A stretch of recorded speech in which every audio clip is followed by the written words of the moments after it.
குவரத்தை குறைவின்றி அருள்வார், குறைகளை களைவார், குலத்தினை காப்பார்.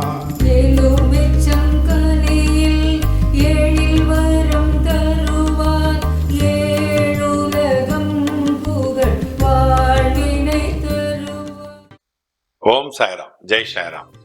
அன்பு சாய் சொந்தங்களே, அருமை பாபாவின் பந்தங்களே, நீங்களும் உங்கள் அன்பு பிள்ளைகளும் வளமாக, நலமாக, ஆரோக்கியமாக வாழ உங்களை வாழ்த்துகிறேன். உங்களுக்காக எல்லாம் வல்ல சத்குரு சாயப்பாவட்டிலே பிரார்த்தனை செய்கிறேன். இதோ இன்றைய பிரார்த்தனைகளை நாம் காலையிலிருந்து இந்த நிமிடம் வரை படித்துக் கொண்டிருக்கிறோம்.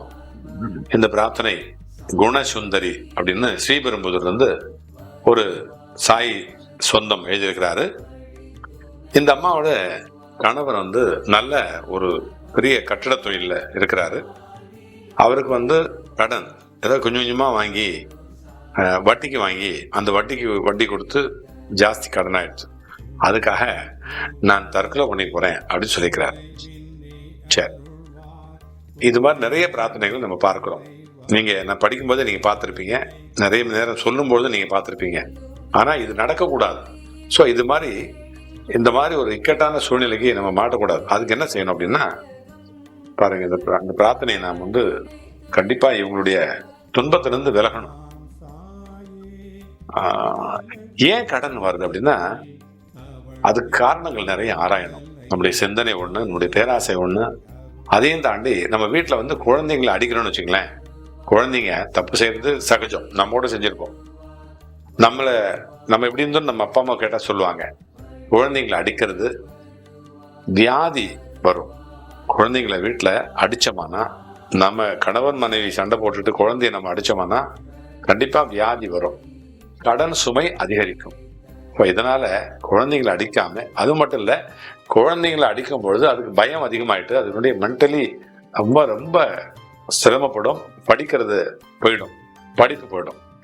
அதனால கண்டிப்பா குழந்தைங்களை அடிக்காதீங்க. அப்புறம் இடது கையினால எண்ணெயை பயன்படுத்தினா சந்ததியினருக்கு தீங்கு நேரலாம். இப்போ இடது கையில எண்ணெயை பயன்படுத்துறப்போ எண்ணெயை ஊத்திட்டு இப்படி ஊத்திட்டு இப்படி பண்ணிட்டு 2 கையில பண்ணிட்டு தள்ள தேய்ச்சினா பரவாயில்ல. இதுல மட்டுமே எண்ணெயை தேய்ச்சிக்கிறது, இதுல மட்டுமே ஊத்துறது, இதுல தேய்ச்சிக்கிறது. ஸோ அந்த மாதிரி பயன்படுத்தக்கூடாது. இடது கையால எண்ணெயை பயன்படுத்தினால் சந்ததியினருக்கு தீங்கு தரும், நமக்கு மட்டும் இல்ல, சந்ததியினருக்கு. அப்புறம் இடது கையினால உணவு பரிமாறக்கூடாது.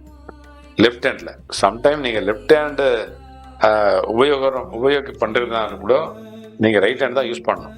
ஸோ இடது கையால எதையும் கொடுக்க வாங்க கூடாது, அதுதான் சொல்லி. அப்புறம் மாடு தேர் வருது இல்லையா, தேர், அரச மரம், இதெல்லாம் நம்ம எதிரில் பார்த்தோம்னா அதை சுற்றி நாம இடமிருந்து வலமாக சொல்லணும், இடமிருந்து வலமா நம்ம போகணும். அடுத்து திருமணமான ஒரு மனுஷன் கல்யாணம் ஆயிடுச்சுன்னு வச்சுக்கலாம், நம்மளுக்கு ஒரு துணியை மட்டும் ஒத்த துணியில அதை வேர் பண்ணிட்டு அதை அணிஞ்சுக்கிட்டு சாப்பிடக்கூடாது. சாப்பிடும்போது ஒரே துணியில சிங்கிள் ட்ரெஸ்ல சாப்பிடக்கூடாது, கண்டிப்பா அது தவறான விஷயம். அடுத்து சாப்பிட்றப்போ நாம ஒரு புறம் சாஞ்சிக்க கூடாது, இப்படி சாஞ்சிக்கிட்டே சாப்பிட்றது, இல்லை இப்படி சாஞ்சிக்கிட்டே சாப்பிட்றது, இல்லை இப்படி குனிஞ்சிட்டு சாப்பிட்றது, இல்லை இப்படி நிமிர்ந்து சாப்பிட்றது, அங்க. அப்புறம் சூரியனை எதிரில் கொண்டு, அதாவது கிழக்கு நோக்கி அல்லது மேற்கு நோக்கி சிறுநீர் கழிக்க கூடாது. அதனால்தான் ரெஸ்ட் ரூம்லாம் அப்படி இருக்க மாட்டாங்க. சூரியனை ஃபேஸ் பண்ணிக்கிட்டு நாம சிறுநீரோ அல்லது காலை கண்ணுகளோ கழிக்க கூடாது. சாப்பிட்றப்ப சாப்பிடும்போது தவிர இடது கையால தண்ணி குடிக்க கூடாது. சாப்பிடும்போது வேற வழி கிடையாது, குடிச்சுதான் ஆகணும். இதே கையில இந்த கையில எடுத்து நம்ம குடிக்க முடியாது தண்ணியை. ஸோ லெஃப்ட் சைடில் தான் குடிக்க போறோம். சாப்பிடும்போது தவிர மற்ற நேரங்களில் இடது கையால தண்ணி குடிக்கவே கூடாது. அப்புறம் இருட்டில் அல்லது நிழல் விழக்கூடிய இடத்துல சாப்பிடக்கூடாது. டார்க்கா இருக்கிற இடத்துல சாப்பிடக்கூடாது, நல்ல வெளிச்சமா இருக்கிறத சாப்பிடணும். அது இப்பெல்லாம் பாருங்க, இப்போ ஸ்டார் ஹோட்டல்லாம் நிறைய இடத்துல லைட்டெல்லாம் ஆஃப் பண்ணிட்டு தான் சாப்பிட்றாங்க. அந்த மாதிரி சாப்பிடக்கூடாது. இருட்டில் அல்லது நிழல் விழக்கூடிய இடத்துல சாப்பிடக்கூடாது. ஒளி இருக்கிற இடத்துல மட்டுமே தான் சாப்பிடணும். சாப்பிட்றப்போ விளக்கு அணைஞ்சால், லைட் ஆஃப் ஆயிடுச்சுன்னு வச்சுக்கோங்க, ஒரு கணம் சூரியனை பிரார்த்தனை பண்ணிட்டு மீண்டும் விளக்கை ஏற்றிட்டு அல்லது லைட்டை போட்டுட்டு கரண்ட் வந்த பிறகு மறுபடியும் தொடர்ந்து சாப்பிடலாம், தப்பே கிடையாது. அப்புறம் நைட்டில் நெல்லிக்காய், இஞ்சி அல்லது வறுத்த மாவு இதை சாப்பிடவே கூடாது அப்படின்னு சொல்றோம். அதுக்கடுத்து சுண்ணாம்பு இல்லாம வெத்தலையே சாப்பிடக்கூடாது. வெறும் வெத்தலையே சாப்பிடக்கூடாது, மெல்லக்கூடாது. சுண்ணாம்பு இல்லாம வெத்தலையே சாப்பிடவே கூடாது. வெத்தலையினுடைய அந்த பின்புறத்துல பேக் சைட்ல மட்டுமே சுண்ணாம்பு பயன்படுத்தணும். சுண்ணாம்பு தடவணும் இல்லையா, முனையில தடவக்கூடாது, பின்னாடி தான் தடவணும்.